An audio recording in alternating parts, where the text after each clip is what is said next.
Oh, welp. Just finished up a 3-hour session of 1-3.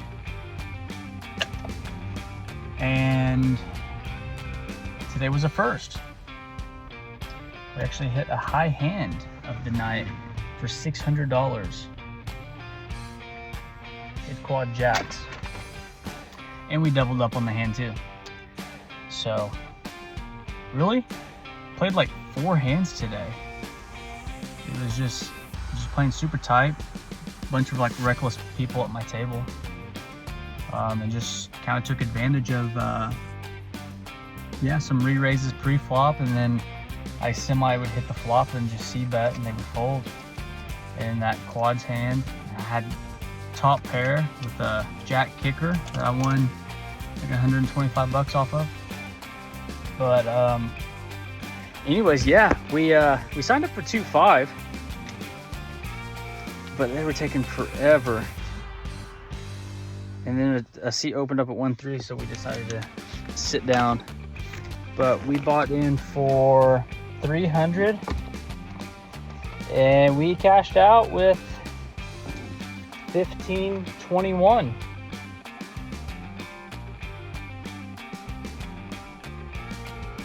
What's up, YouTube?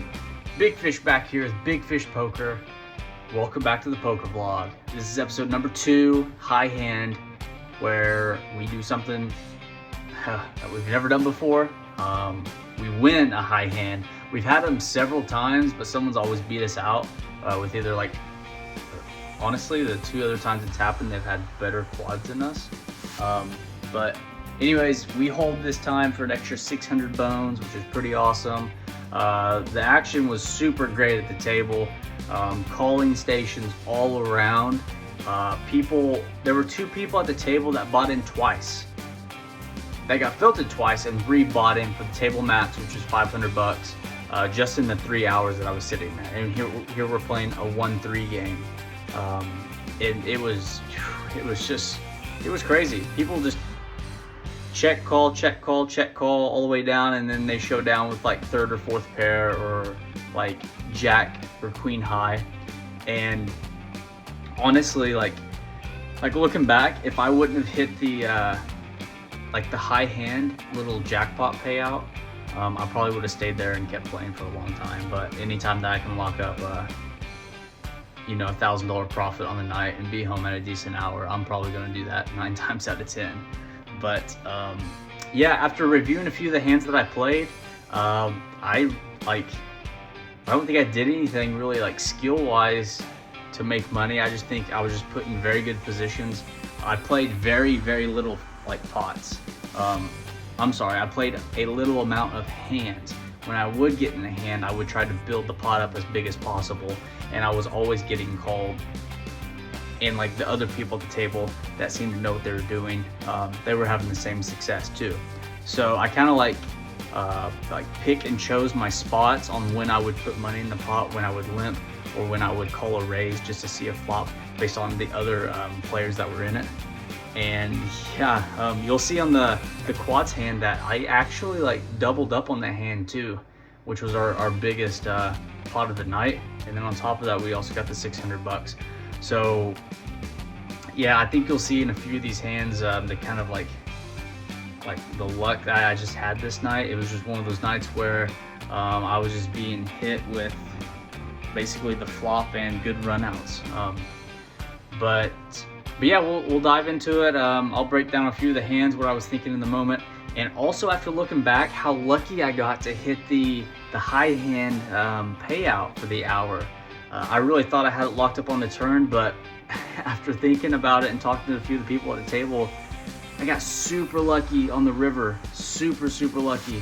So for those of you that don't know how like a high hand payout works, some casinos will offer it where if you have the best hand of the hour, and there is a minimum ranking that it has to meet. In this casino I'm playing at, it's aces full of 10s. Talking about a full house. So anything that is consistent of aces full of 10s and up, you qualify for the high hand. If that hand is the best hand on the hour, then you get paid out. It starts at 150. If no one meets that minimum qualification for the hour, it rolls over and doubles. So it goes to 300, and that's what happened in my situation, except for it doubled twice.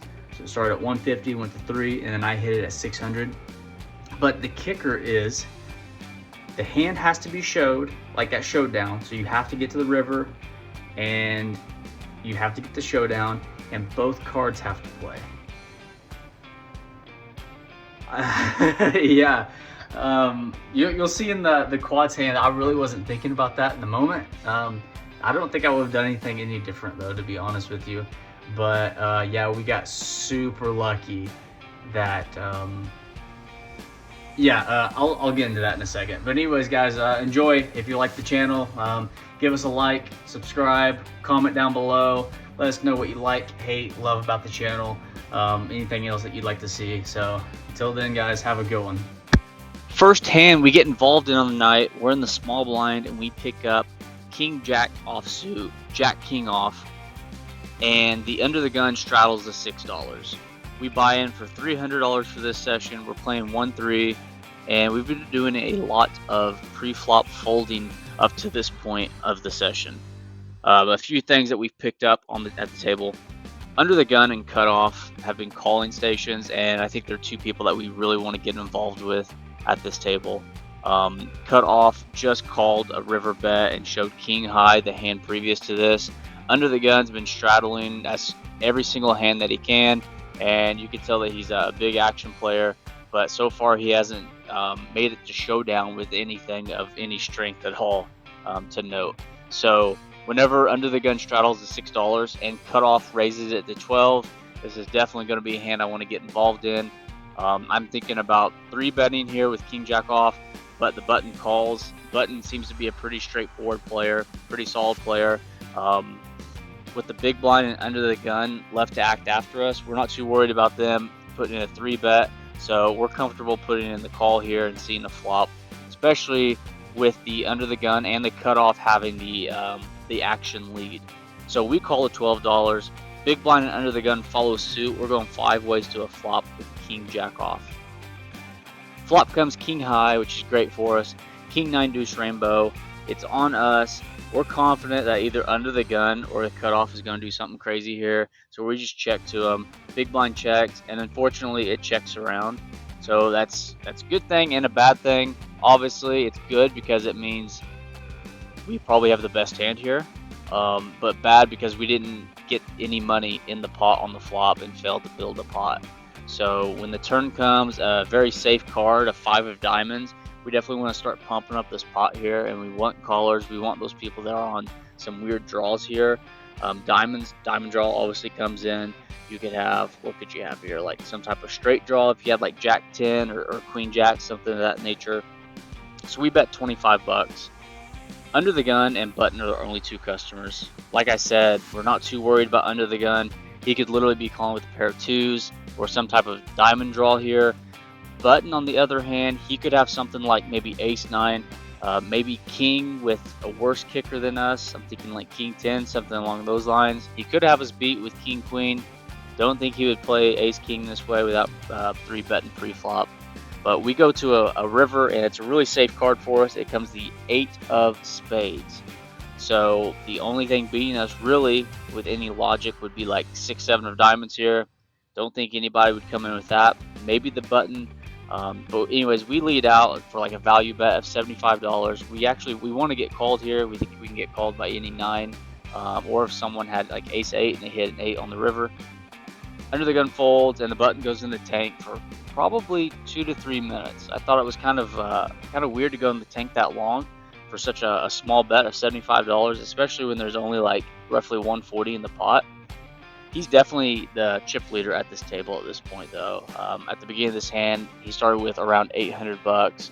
Like I said, he's been playing pretty solid for the few orbits that I've sat down and watched. But anyways, he makes him the call. He's like, "You missed your diamond draw, didn't you?" And I show him Jack King off for pair of kings, Jack kicker, and he says, "I'm good." A few hands later, he said that he folded, or not folded. He said he had King 10 offsuit. I don't know if I believe him. It does kind of make sense with top pair, but I think he would have snapped off the call in the river instead of tanking. But regardless, we take down the pot, and we make $173 on the hand. The next hand that we get involved in, we are in the under the gun position. Our starting stack is about 430. We're up about 130 on the session so far. Again, it's been really slow. We've been playing a very, very few hands pre-flop and getting actually to see the flop. But we pick up pocket fours, 2 black fours in the under the gun position here. And I always get confused with what to do in this situation.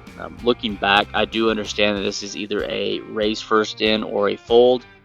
However, we were kind of confused with what to do in this situation in the moment, so we flat called the $3, expecting someone to raise behind us, and then depending on their sizing and also the opponent, we would make a decision on whether or not we were going to fold or call. So I do understand this should be a raise or fold from under the gun, but we do limp, and there is 1 limp, 2 limp, 3 limp, 4 limps to the small blind, who folds, and the big blind checks his action.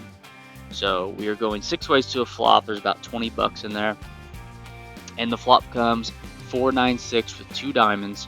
We flop bottom set. So right now I'm thinking, okay, someone, if they're on a diamond draw, they're gonna bet, and if they hit their probably top pair or a 6, they're gonna bet too. So it's on us. Hijack has been very loosey-goosey after the flop. He's been putting in like almost a raise every single time that it's checked to him on the flop. I guess not a raise, but a pretty hefty bet initially. So this is kind of like a semi trap here. We do want somebody to put money in the pot since we have such a great hand and there's a flush draw on the board. So we do check, hoping the hijack puts some money in. And depending on the sizing, we will go for it like a check raise or maybe just a flat call and then reevaluate on the turn. But unfortunately, hijack checks and cutoff and button follows suit. So it checks all the way through on the flop. And the turn comes, and it's a gorgeous card for us because it pairs the board, becomes the 9 of diamonds. So now we have a full house, so no flush is beating us. And we're just praying that somebody, for some reason, checked a 9 on the flop or checked a monster flush draw. That would be the dream scenario for us, okay?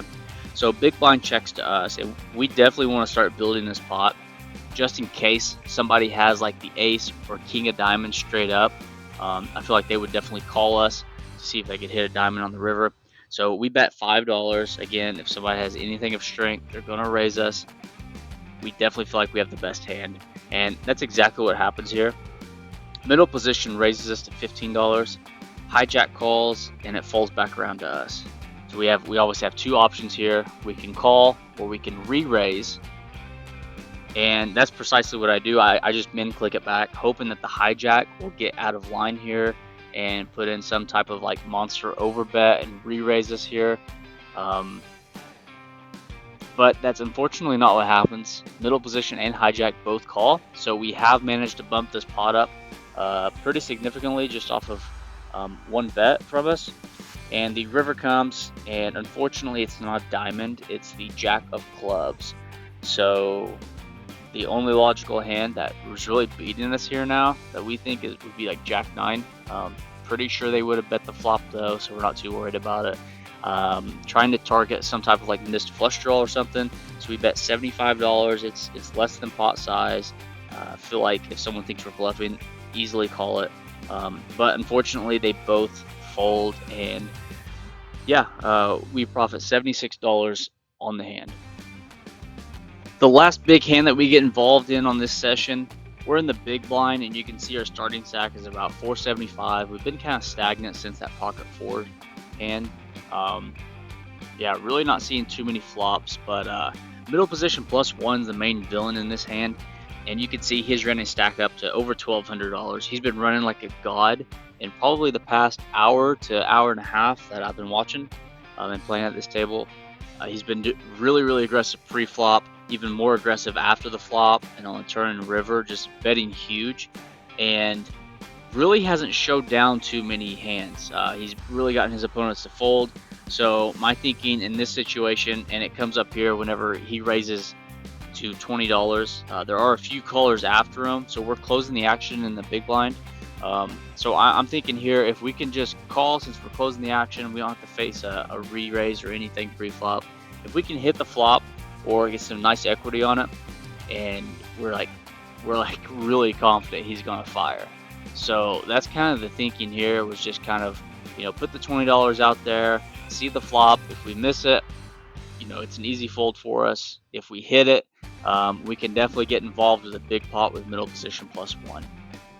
And when I say hit the flop, I mean something like this. We have Jack 8 offsuit. The flop comes Jack, Jack, Deuce, Rainbow. We flopped trips. Perfect flop for us. This is exactly what I'm talking about here. Small blind checks to us. We're obviously checking this, praying that middle position has some type of pocket pair, preferably higher than jacks. But he checks, unfortunately. So now I'm putting him on something like maybe pocket tens at the best, but it checks around and everybody gets to see a free turn card. We definitely want to bet here just to start to build this pot, since we do have such a strong hand.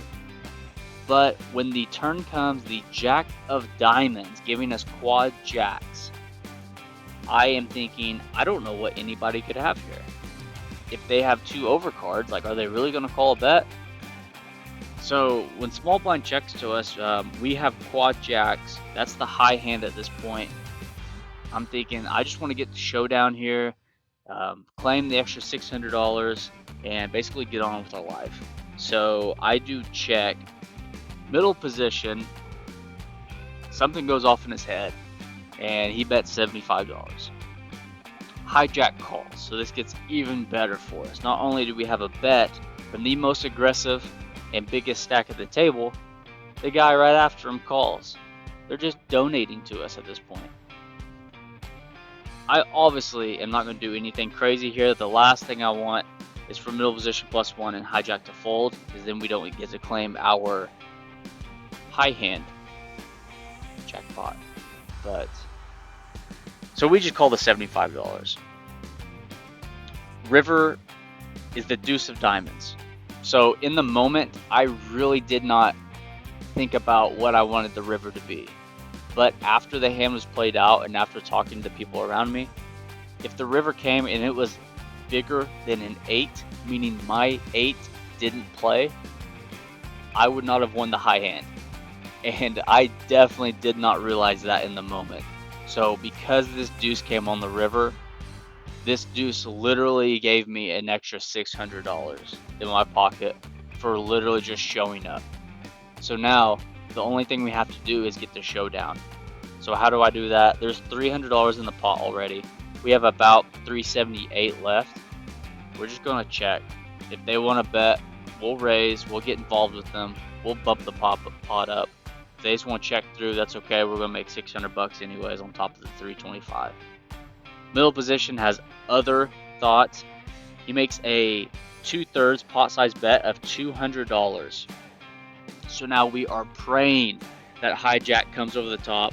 That's about all hijack has left in his stack. So we're just hoping he shoves, because these chips are definitely coming our way. 1,000,000%. Hijack unfortunately folds.